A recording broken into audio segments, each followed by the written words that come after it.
Gloire à l'Éternel des armées, alléluia. Nous bénissons le Seigneur pour le souffle de vie qu'il ne cesse de nous accorder en ce jour du 24 mai, dimanche, donc 2026. Le Seigneur a mis en mon cœur le désir de partager avec vous ce passage des psaumes 107, le verset 8 que je lis, au nom de Jésus-Christ.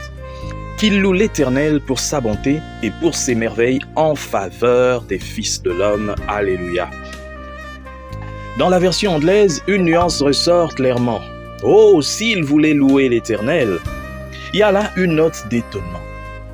Et ce n'est pas la seule fois que dans la Bible, nous voyons Dieu s'étonner. Ici, Dieu est surpris de l'ingratitude des hommes qui ont si peu de reconnaissance pour l'abondance de ses bontés. Si peu de louanges dans leur cœur. Il y a aussi une note d'avertissement. Faut-il l'épreuve pour enfin nous rendre conscients de ce que nous possédions avant? L'être humain, de foi, se rend compte que il était dans le bonheur, dans l'abondance, seulement lorsque vient l'épreuve. Et c'est lorsqu'il y a l'épreuve qu'il se sent maintenant comme poussé pour louer l'Éternel. Mais il y a aussi ici une note d'amour qui appelle encore.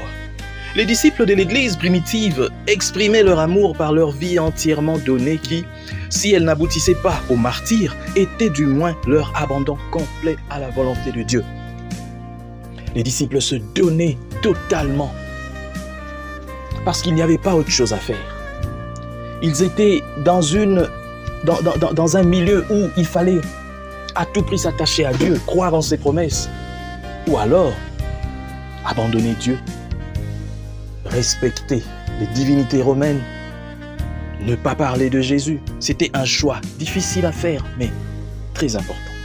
Aujourd'hui, chacun peut faire ce qu'il veut, les gens disent ce qu'ils veulent. Les gens ne pensent même pas trop à Dieu, quand bien même ils sont entre guillemets chrétiens, parce qu'il n'y a pas de contraintes. Et les gens n'aiment pas Dieu parce qu'il n'y a pas de contraintes.